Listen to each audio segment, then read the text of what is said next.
Moving on, Russia says it continues to view NATO as a significant threat to its national security due to its military capabilities and planned increase in military spending, and this as it continues to conduct airstrikes on eastern Ukraine. At least 2 people have been killed and 22 others have been wounded in the latest Russian attack on a shopping area in Dobropilya in eastern Ukraine.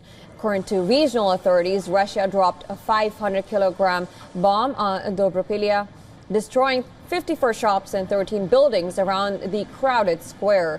Condemning the Russian airstrike, Ukrainian President Volodymyr Zelensky said there was no military justification for the attack.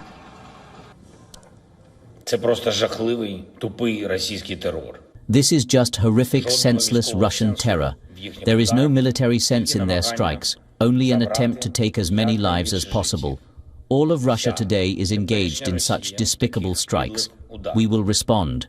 We will work with our partners to force Russia to end the war.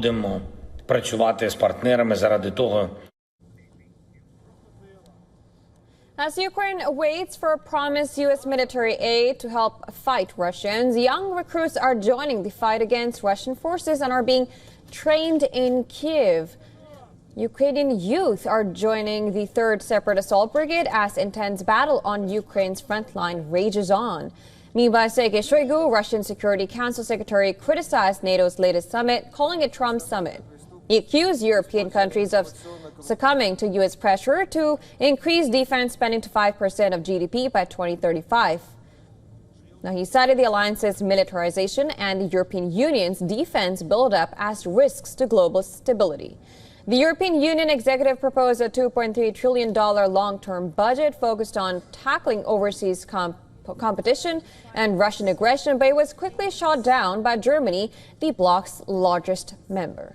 The budget earmarked up to 100 billion euros for the reconstruction of war-torn Ukraine, as well as substantial new flexibility funds kept available in events of crisis. Germany said the EU budget was not acceptable at a time when all member states are making considerable efforts to consolidate their national budgets. We are setting aside 100 billion euros for Ukraine. You know, we have the Ukraine facility for reconstruction. It was initially, with the midterm review, filled with 50 billion. These are slowly but surely going down in the amounts. And therefore, we are suggesting 100 billion euros to fill up again the Ukraine facility to support recovery, resilience, and, of course, their path to the EU membership.